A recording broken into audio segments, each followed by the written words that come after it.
African countries are deploying troops in Mozambique to combat terrorists in the country's gas-rich Cabo Delgado province, which has witnessed deadly attacks by Takfiri terrorists and rebels. Recent attacks forced global energy giants to stop activities in the region, while locals have borne the brunt of the violence. One of those affected gives an eyewitness account on what happened during an attack by terrorists. Manyumba nkuta moto, wana wankuatwala, wanu wankusinjiwa, wanu wankulaiwa kwa mabunduki.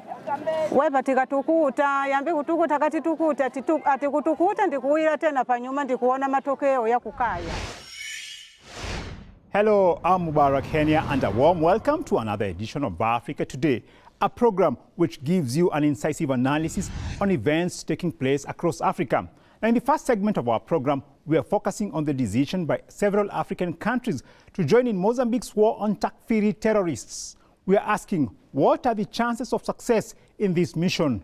And what's the French connection? In the second part of our program, we shall focus on the situation in Nigeria, where children have been forced out of school due to an upsurge in abductions, especially in the northern part of this West African country. A parent of one of the abducted children speaks here during a protest gathering. We stand in one voice, we condemn what has happened, and we will protest, we will continue to protest until our children are brought back. Stay with us till the end of our show and send us your comments through our social media handle as you watch. African forces join Mozambique's war on terror. Since 2017, armed militants linked to Takfiri terrorist groups including Daesh have been on the offensive in the northern Mozambique energy-rich province of Cabo Delgado. The human toll of this violence is grave, with more than 3,000 killed, nearly 1 million displaced, and an acute hunger crisis. With several thousand fighters, the Daesh-affiliated Al-Shabaab in Mozambique has conducted increasingly sophisticated military operations, including by reportedly working with intelligence cells within the Mozambican military. Regional bloc, the Southern African Development Community, also known as SADC, and Rwanda are following up on committed troop deployments and training missions. Speaking during a SADC summit in April this year, Botswana's president, Mokwetsi Masisi, said the region cannot remain indifferent to the insecurity in Mozambique. We cannot stay indifferent as our fellow compatriots in a SADC member state continue to wallow under the atrocious, brutal, and indiscriminate assaults meted out on them by these faceless terrorists. For these attacks are a clear affront to the SADC vision of a region that is peaceful, stable, secure, and prosperous. The Southern African Development Community held an extraordinary summit on June the 23rd and approved the deployment of what is known as the SADC Standby Force in support of Mozambique to combat terrorism in Cabo Delgado. Now, the bloc's executive secretary elaborates here at the end of the one-day summit in Mozambique's capital, Maputo. 7. Summit endorsed the recommendations of the report of the chairperson of the Organ on Policy, Defense and Security Cooperation and approved the mandate for the SADC Standby Force mission to the Republic of Mozambique to be deployed in support of Mozambique to combat terrorism and the acts of violent extremism in Cabo Delgado. Now, for more analysis on the situation in Mozambique and the deployment of regional forces to combat terrorists, we have contacted Dr. Yusuf Adam, a Mozambican historian and academic. Thanks a lot, sir, for your time. Now, first, can you tell us some of the reasons for the current insurgency in Mozambique, which has been going on for several years now? These areas of Cabo Delgado, etc., are areas which have been really have a big problem with youth. They have a youth bulge. The second problem we have to mention is corruption. Corruption is rampant in Mozambique. The problem which we also have to take into consideration is environmental destruction.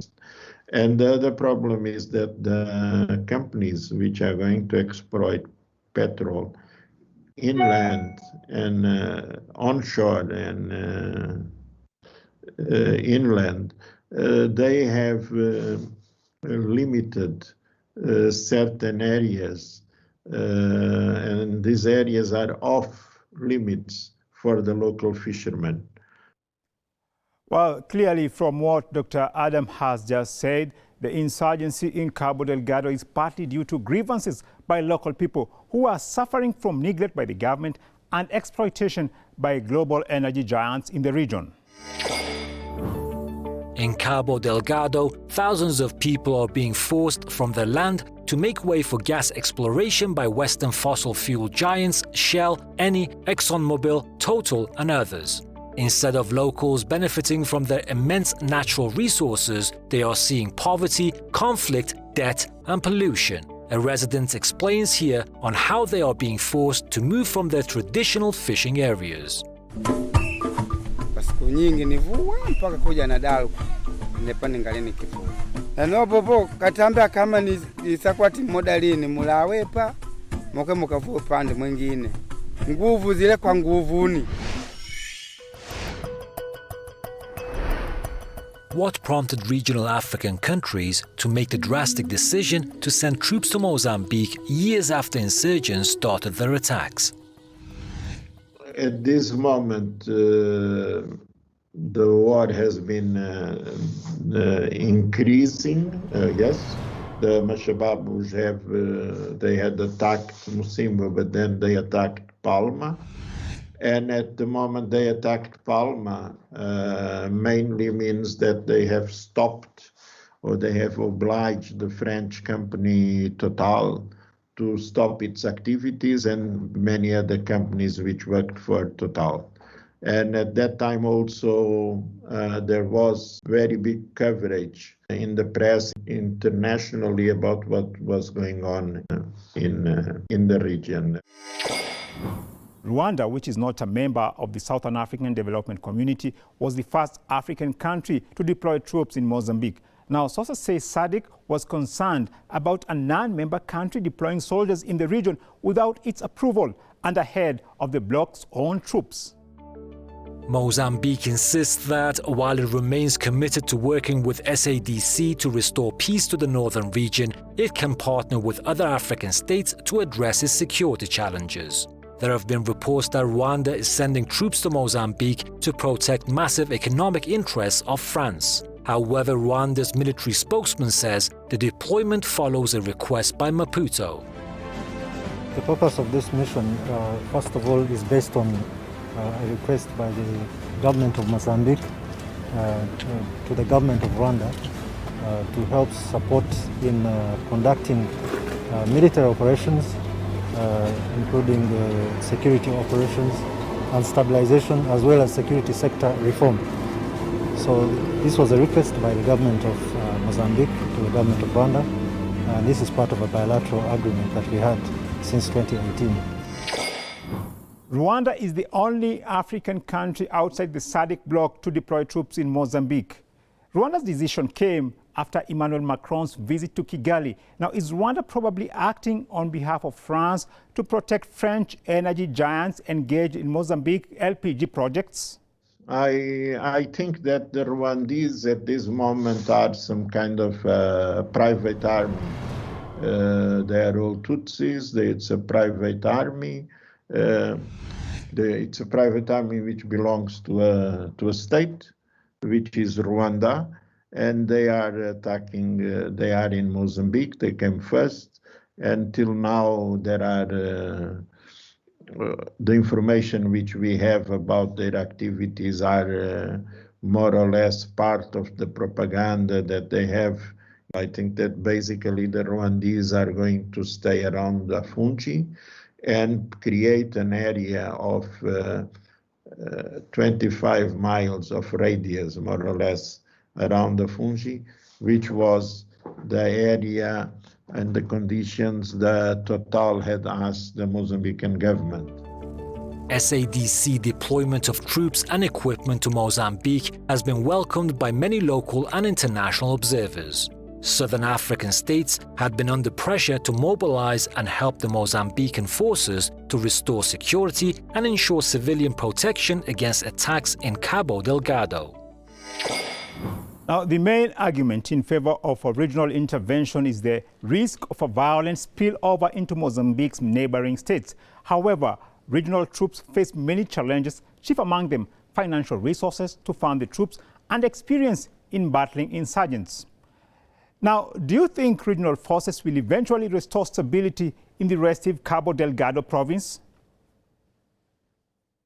Yes, inshallah. I hope we will manage. And what we have to do at this moment is to combat the root causes of this war, which is having more girls in schools, so we don't have this youth bulge. We have to have the proper participatory development where the population feels that what they need is given back to them: water, sanitation, health, roads, infrastructure, etc. Job creation at a massive scale, so the young people can really feel the benefits of the development. Well, there you have it. Our guest says the solution to the insurgency in Mozambique is to ensure that the people benefit from the country's resources. But will the insatiable greed by the mainly French energy giants allow the people of Cabo Delgado to benefit from the wealth of this region? Now let's take a short break, and when we come back, we shall focus on school children in Nigeria and how they have been affected by insecurity.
Children affected by Nigeria's insecurity.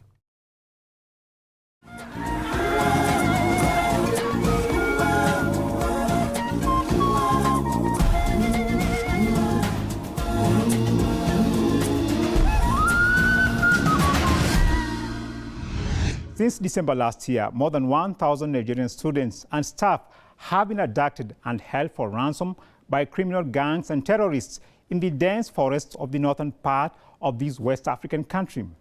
Now, humanitarian agencies warn that an alarming rise in abductions is disrupting education of hundreds of thousands of Nigerian children.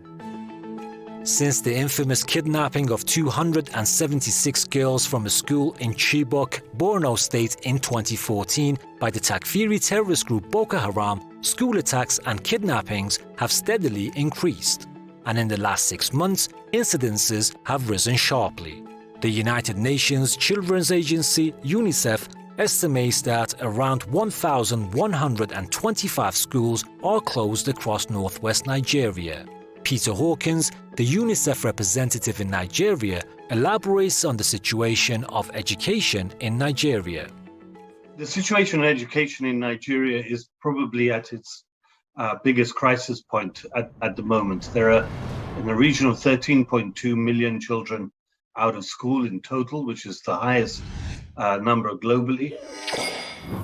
Some northern states of Nigeria like Zamfara, Katsina, Borno, Kaduna and Niger have been especially vulnerable to these school kidnappings due to a proliferation of these armed criminal gangs and terrorists. A student who was kidnapped and later released speaks here on what the kidnappers say is their motive. They say, we are not after you, we are after the government. We now ask them, what did the government do to you? They said government promised them and they failed it. What did the government promise? You now tell us that the government promised during the election, as in the election, this political rally, they promised them to give them good hospital, good shelter, good school, and those that are not working, they promised them to be giving them monthly allowance. Now, for more on the state of the kidnappings of students in Nigeria and how this has affected education in the country, we have contacted Edward Corrigan, an international human rights lawyer. Thanks a lot for your time, sir. Now, our first question, how serious is the problem of children failing to go to school in parts of Nigeria due to insecurity? The problem is very serious. There's over 1,000 children have been kidnapped. There was an incident in 2014, I believe, where over nearly 300 female students were kidnapped. And just recently, 140 boys were kidnapped from the Bethel Baptist High School. So it's very serious. In fact, a number of the 5 or 6 states in northeastern Nigeria have actually shut down all the schools to try to prevent these students from being kidnapped and held for ransom. And of course, the government is refusing to pay ransom, even though in the end, I think it has happened. Thanks for that insight, Mr. Corrigan.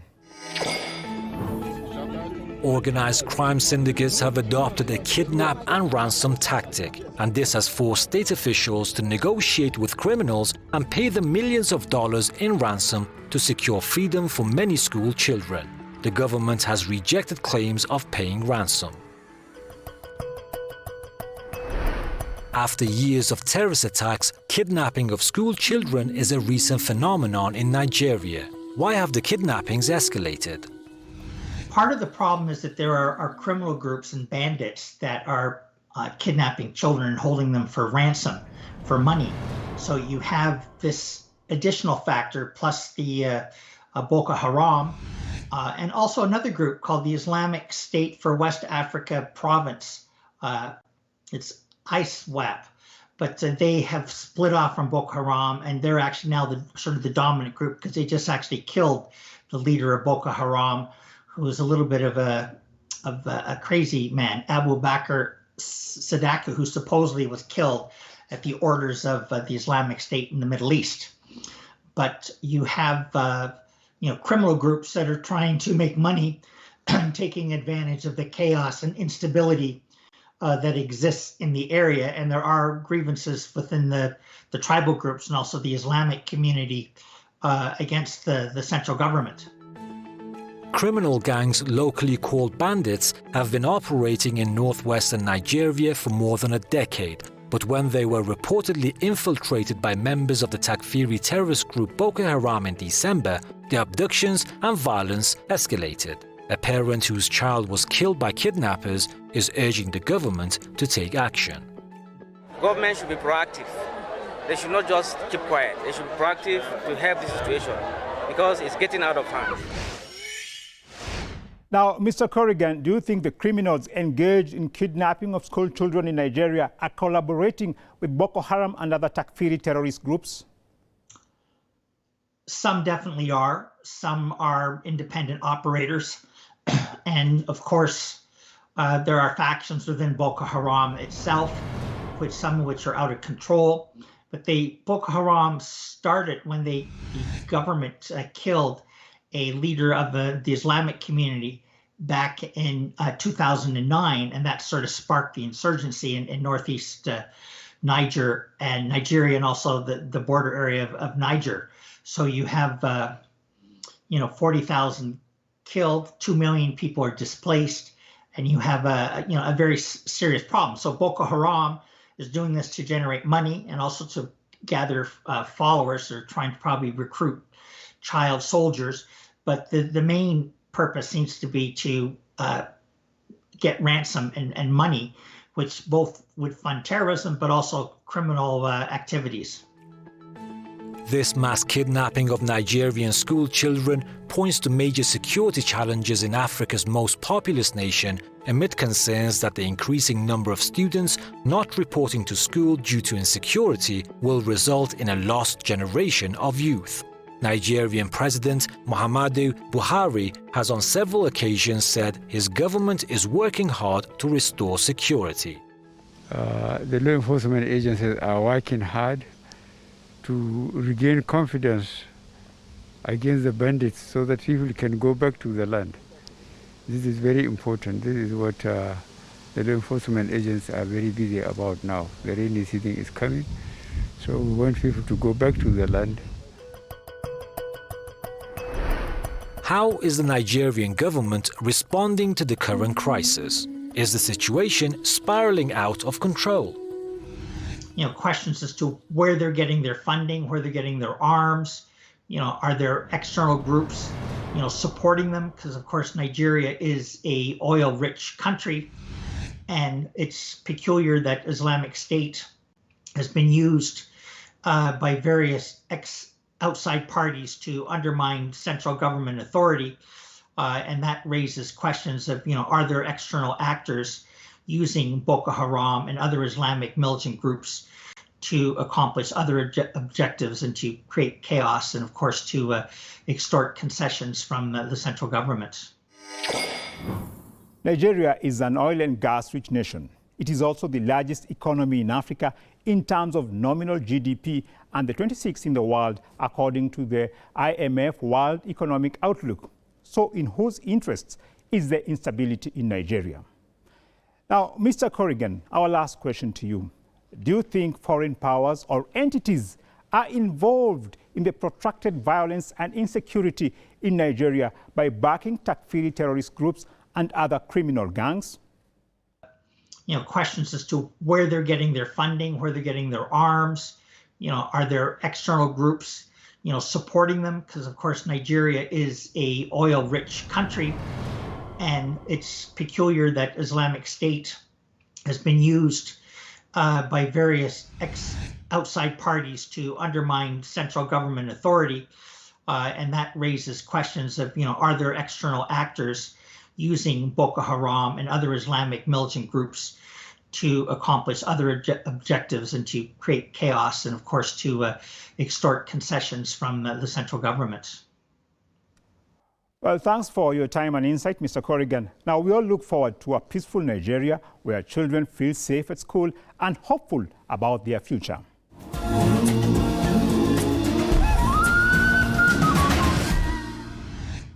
That wraps it up for this week's edition of Africa Today. Drop us a line through our social media handle and let us know what you think about today's show. Thanks a lot for watching, and goodbye for now.